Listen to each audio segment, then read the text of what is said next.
Assalamualaikum warahmatullahi wabarakatuh. Perkenalkan, nama saya Manda Subika dengan NIM 42320111018. Di sini saya akan memaparkan mengenai materi debat saya dengan mosi yang diambil tentang materi pandemi COVID-19, dan di sini saya sebagai tim oposisi. Nah, mosi apa saja sih yang ada di dalam sini? Yang pertama itu tentang aturan tentang larangan mudik dalam rangka penanganan COVID-19.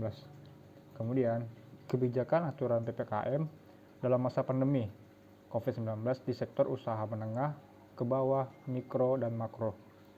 Kemudian, kebijakan pembelajaran dengan metode jarak jauh atau sistem daring dalam jaringan atau online, dan luring luar jaringan atau offline di masa pandemi. Di sini saya sebagai tim oposisi akan memaparkan mengenai pendapat saya tentang mosi debat saya. Yang pertama, aturan tentang larangan mudik dalam rangka penanganan COVID-19. Kebijakan larangan mudik yang dilakukan tidaklah efektif dalam memutus mata rantai penyebaran COVID-19. Karena jika berkaca pada tahun lalu, di mana kebijakan tersebut diberlakukan, angka kasus COVID-19 tetap meningkat. Tidak ada efek yang signifikan.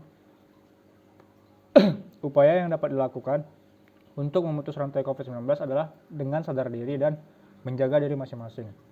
Tetap terapkan social distancing dan physical distancing, patuhi protokol kesehatan atau prokes. Pemerintah pun juga harus terus menekankan terkait kebijakan yang memang teruji baik dari segi kesehatan maupun sosial. Masih banyak lagi kelonggaran yang bisa ditemukan oleh pemudik. Misalnya, melewati pos penjagaan antara waktu malam hingga subuh hari. Kemudian dipastikan pemudik bisa melenggang tanpa ada hambatan disebabkan pos penjagaan yang sudah kosong tanpa petugas. Sementara itu, aturan larangan mudik yang dianggap tergesa-gesa juga menjadi catatan tersendiri untuk pemerintah. Sebaiknya, pemerintah lebih banyak melakukan sosialisasi sebelumnya terkait upaya pencegahan penyebaran COVID-19 melalui larangan mudik, sehingga masyarakat memahami bahwa tujuan utama dari kebijakan ini adalah demi kesehatan bersama, bukan semata-mata melarang masyarakat untuk berkumpul dengan keluarga. Oke, selanjutnya mosi debat yang kedua, kebijakan aturan PPKM dalam masa pandemi COVID-19 di sektor usaha menengah ke bawah atau mikro dan makro. Pemberlakuan PPKM telah berdampak pada rakyat kecil yang berpenghasilan rendah, yang semakin merosot pendapatannya. Pemerintah harus bisa melihat dampak kepada tingkat kemiskinan yang dinilai semakin meningkat.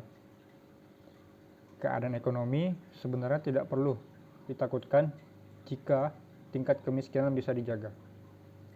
Selama PPKM, dampaknya ke masyarakat ini bagaimana? Ekonominya, pendapatannya berkurang drastis sehingga mereka ini bisa melanggar PPKM. Ini yang tidak ditangani oleh pemerintah. Kebijakan PPKM memakan waktu relatif lebih lama, makanya rakyat lebih sulit. Kemudian, ekonomi turun itu tidak perlu ditakutkan kalau kemiskinan bisa dijaga. Yang lebih parah lagi, ekonomi turun yang terdampak, kemiskinan bertambah. Data kemiskinan bisa dilihat di BPS per Februari sudah naik. Data itu juga terbatas, padahal dampaknya lebih parah lagi di lapangan.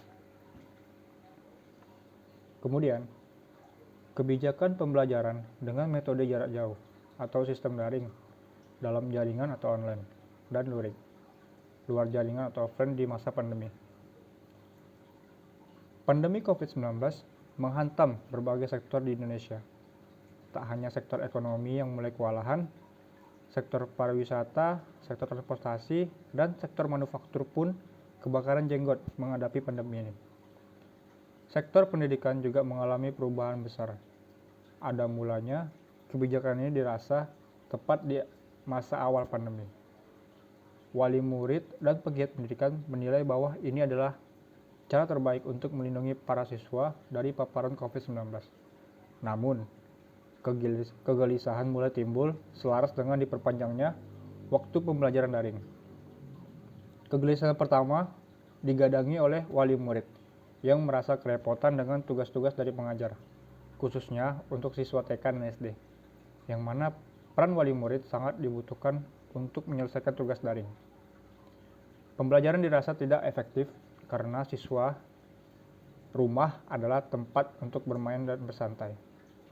Wali murid yang tidak mawas teknologi juga agaknya turut pening dengan pembelajaran daring. Tidak cukup efektif. Kegelisahan kedua datang dari pengajar yang merasa pembelajaran daring tidak cukup efektif. Beberapa materi ajar seperti matematika, kesenian, olahraga, dan lain-lain tidak dapat tersampaikan dengan baik.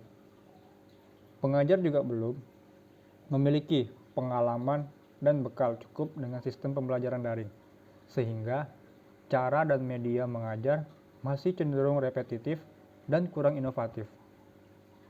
Biaya internet yang membengkak juga digelisahkan, terlebih subsidi internet dari pihak sekolah nihil.